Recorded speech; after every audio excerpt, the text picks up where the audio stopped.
All right, here's an update on the back end Black GTO after sick summer. If you were keeping up, you might recall that I made the run on day one at Byron, and then I got 5 miles down the road on the drive and broke the trailer hitch. So I got the rear bumper here loose. I'm going to take it off, and then I'm going to take you in here and show you what I had done and what went wrong. So let me get the bumper off here, and then we'll take a closer look at it.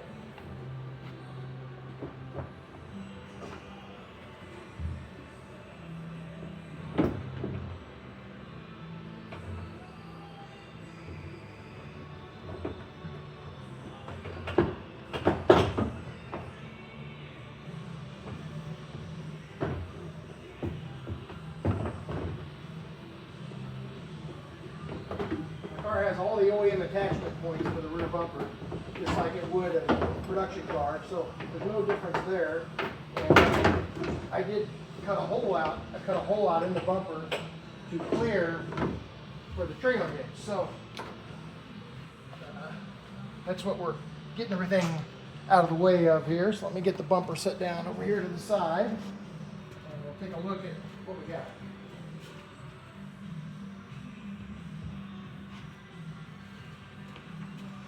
Okay, so the rear bumper's now off. We'll go up here and take a look at the underneath of the car here. So getting up under the car, around the back here, here's your rear crash bar. It has 2 bolts on either side here. And you can see out here in the center, I have the hitch bolted to the rear crash bar with 4 bolts.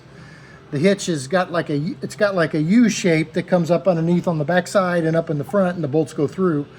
And then I put a plate, 1/8 inch plate across here, and drilled holes in the back through the plate and then bolted it through. So it basically was trying to make a sandwich on the rear crash bar.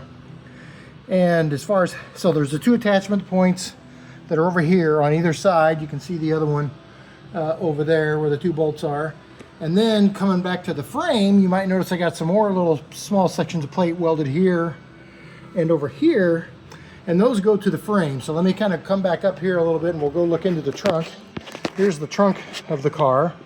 And then if I come down and around here, you can see right down here is the frame rail. It's 24-inch wide frame rail. There's the driver's side, the passenger side's right over there. And it ends here before you get to the bumper. So I made and fitted the next smaller size tube that slips into that hole a couple inches, and then that is what attaches to this part on the crash bar here. And so my original hope was that between the bolts on the outside edge here and this support here to the frame and these being plated, that would have enough strength that the hitch would be okay. But when I started to put weight on it, it started to sag, and it was flexing this and bending this down to where it wasn't going to work right. And originally, coming back up in here into the trunk, originally these were slip fit here and they weren't welded. And when it was flexing, it was pulling this out towards the back of the car, away, pulling it away, you know, going this way. The inner tube was going out that way as it was flexing. So I got in here and welded that up on both sides, so that would keep that from happening. So that was the first thing I did to try to keep it from drooping.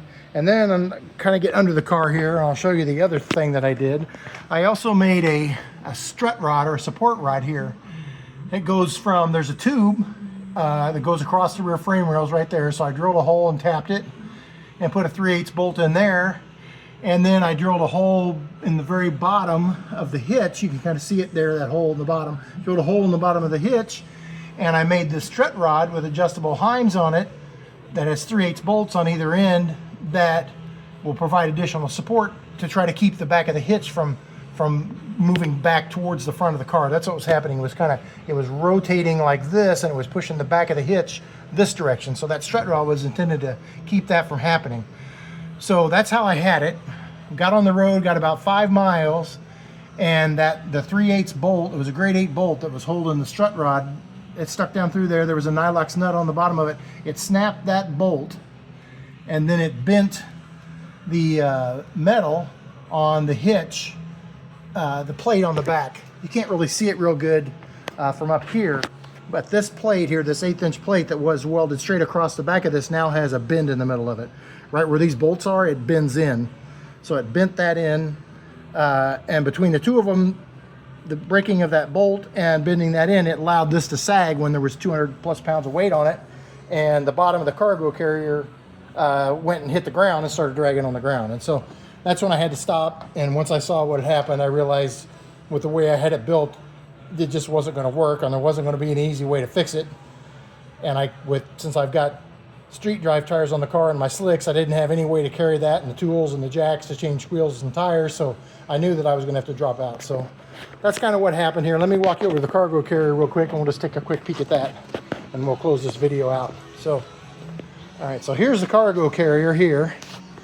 This is it's a 48 inches wide, 32 inches deep cargo carrier. So it's got plenty of room. I had extra space on the sides and the front and back, you know, that I wasn't using, but there was still, you know, between my two buckets here, which had tools and jack stands and spare parts, everything in it, and the two slicks, there was over 200 pounds of weight.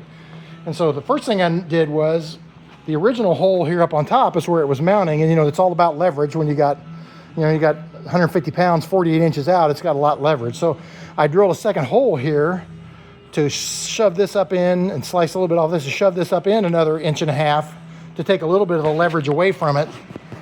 That still wasn't enough. So when it hit the ground, then it started grinding on this. There's a bolt here on the top, and then another one down there on the bottom, which you can't see very well, but it ground this down, and the nut is gone off of the bottom.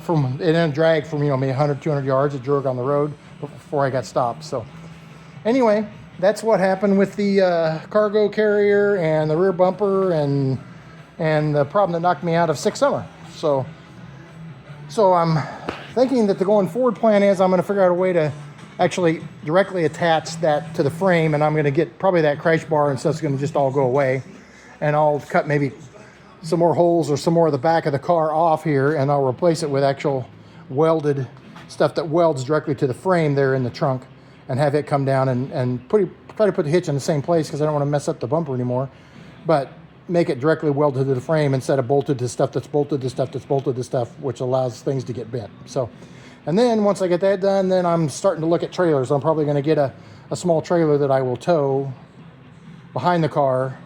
So instead of having 250 pounds weight right on the hitch, I'll have maybe, 50, 100 pounds on the hitch, and the trailer will be holding the bulk of the weight on the tires on the trailer. So that's kind of what the plan is going forward. And we're going to get that done before our next drag and drive will be Hot Rod Drag Week, which is in September. So I got some time, but I got to get a trailer and get this all worked out and straightened out in the meantime. So that is the update. Thanks.